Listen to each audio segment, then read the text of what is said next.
Olá, alunos da turma AT48, estamos aqui na nossa 8ª aula da disciplina Atenção e Segurança do Paciente.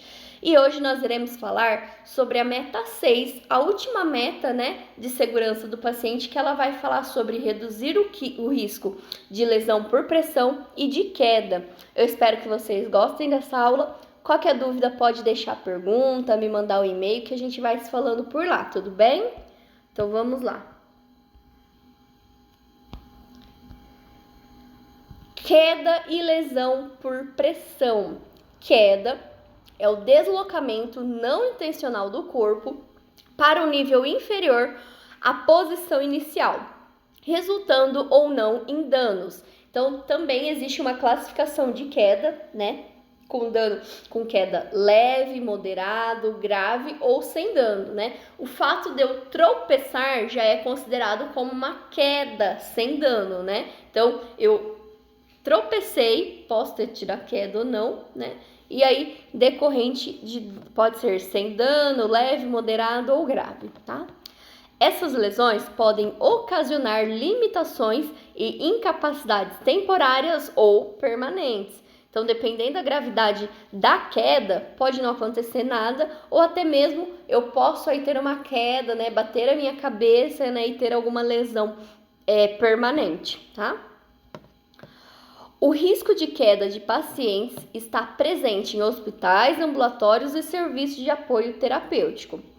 A hospitalização aumenta o risco de queda, justamente porque o paciente está sob efeito de medicação, muito tempo ali numa mesma posição, no mesmo leito. Então, tudo isso são fatores, que agregam um possível risco de queda, tá?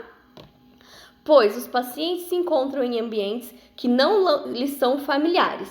Muitas vezes são portadores de doenças que predispõem à queda e muitos dos procedimentos terapêuticos, como os de múltiplas prescrições de medicamentos, podem aumentar esse risco.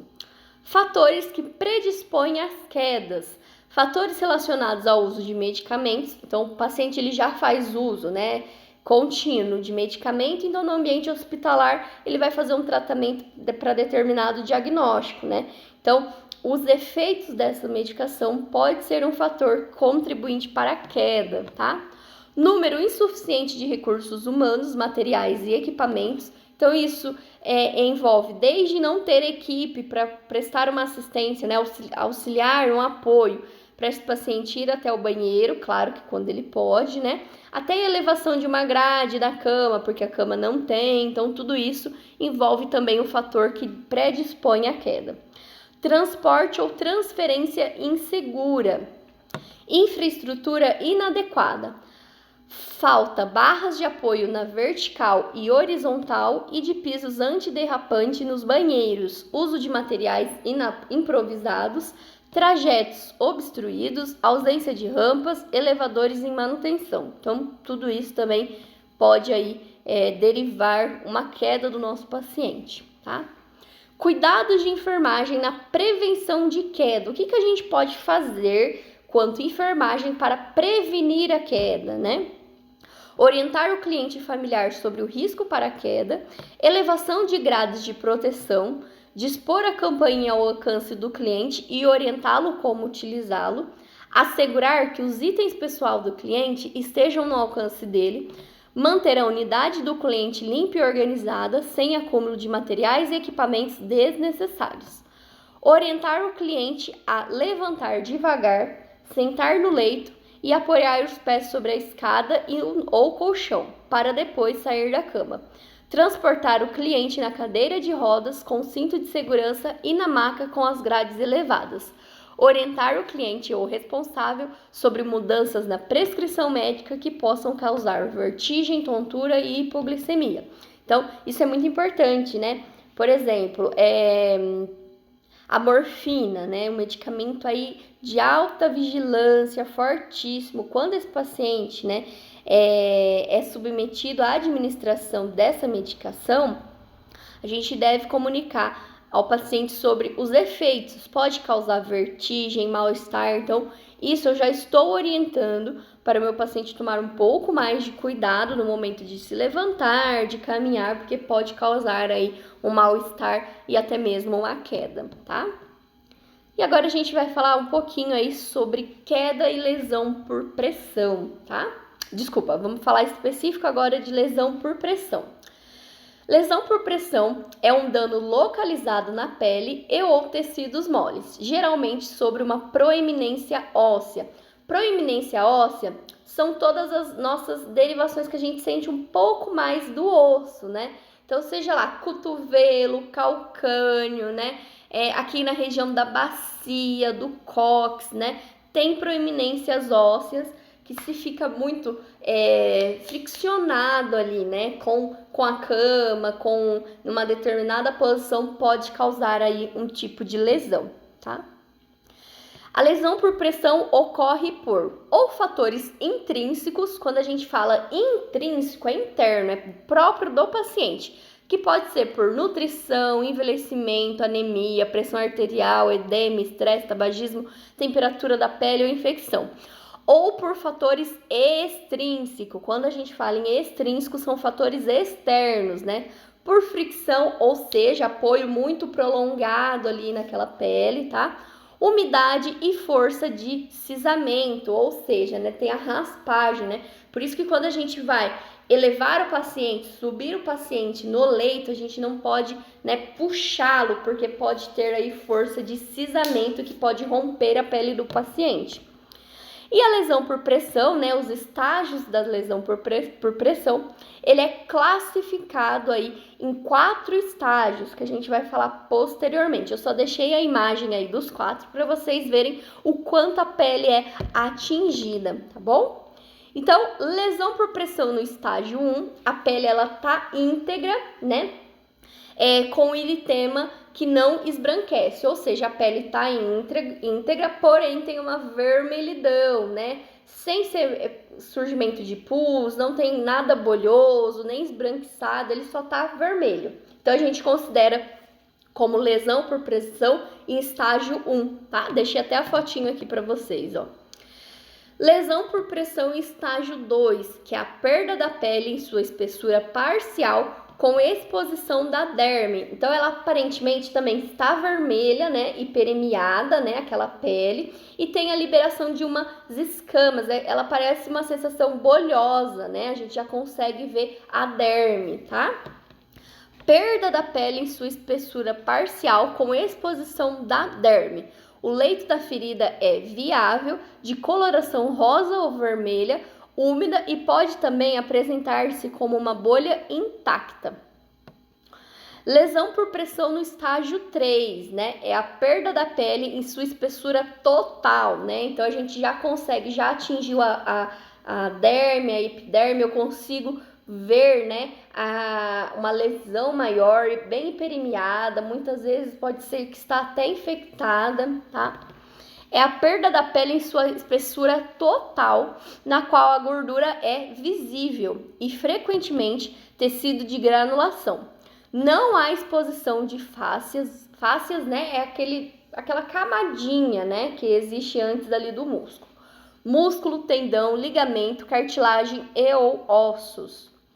Lesão por pressão em estágio 4, que é a perda da pele em sua espessura total e perda tissular. No estágio 4, a gente já consegue ver músculo, muitas vezes até osso, tá? É uma lesão de grande extensão. A gente aí, provavelmente, esse tecido ele vai estar necrosado, com pus, infectado, e é considerado como lesão por pressão em estágio 4, tá? É a perda da pele em sua espessura total e perda tissular com exposição ou palpação direta, né, de músculo, tendão, ligamento, cartilagem ou ossos. Cuidados de enfermagem para a prevenção de lesão por pressão.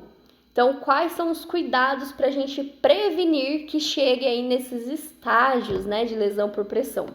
Mudança de decúbito, normalmente ele é realizado de 2 em 2 horas, principalmente aos pacientes que são totalmente acamados, tá? Massagem de alívio para pele sem lesão. Então, se está lá no meu estágio 1, eu posso fazer uma massagem de alívio. Se está em estágio 2, 3 e 4, não, porque já vai estar lesionado. Aí eu posso piorar essa massagem, tá? Mas se eu tenho aí estágio 1 ou nenhum estágio, eu posso pegar um hidratante, né, e fazer uma massagem naquelas proeminências ósseas, tá? Inspeção diária da pele para indivíduos de alto risco, limpeza da pele com sabão neutro, né? Todos os pacientes em ambiente hospitalar se optam por sabão neutro, né? Porque esse paciente pode apresentar alguma reação alérgica, né? Evitar ressecamento, limpar a pele sempre que estiver com sujidade, manter a cama sempre limpa, seca e com os lençóis bem esticados. Porque se o lençol tem alguma dobra, né, e esse paciente é acamado totalmente, aquela dobra pode lesionar a minha pele, né? É igual nós quando estamos aí dormindo, a gente acorda com a marca aí do travesseiro, né, no corpo a marca da coberta, do lençol. No paciente acamado a mesma coisa, precisa estar muito bem esticado para que não cause danos na pele, tá? Manter a cama sempre limpa, seca e os lençóis bem esticados. Retirar roupas úmidas, né? Porque a umidade também é uma predisposição para lesão por pressão. E um colchão de caixa de ovo inflável, né? Então, essas colchões de casca de ovo, né? Infláveis, normalmente elas são conectadas à cama e aí de tempo em tempo aquele colchão ele insufla e dessufla, né? Justamente fazendo o movimento da pele, tá? Mas isso não quer dizer que eu não tenho que fazer mudança de decúbito no meu paciente, tá bom? Principais tipos de cobertura por lesão por pressão. É claro que a gente pode identificar em que estágio que está aquela lesão.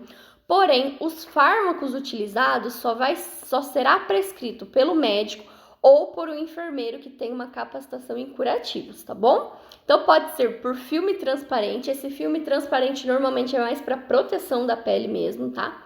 Um ácido gráfico essencial, que é o AGE, é esse olhinho hidratante aí, tá? O hidrogel, a papaina, o colagenase são fármacos também em formato de pomada, né? E o carvão ativado. Esse carvão ativado, quando, por exemplo, lá na lesão do estágio 4, aquela lesão está muito secretiva, utiliza-se o carvão, né? Que ele vem como se fosse um chassi de chá, né? Justamente coloca naquela ferida e o carvão ele vai puxar aquela umidade, vai absorver aquela umidade, tá? E para finalizar, eu deixei um vídeo aí para vocês, um link, né? Esse vídeo é um vídeo bem interativo de como que surgem as lesões por pressões e quais os cuidados aí. É bem interativo, bem bacana. Também posso deixar lá no portal para vocês, mas caso interesse, pode entrar aqui pelo link também. Pessoal, espero que vocês tenham gostado dessa nossa aula. Qualquer dúvida, pode deixar perguntinha, me mandar um e-mail, né, pelo portal ou por e-mail que a gente vai se falando por lá, tudo bem? Beijinho para vocês e até a nossa próxima aula. Tchau!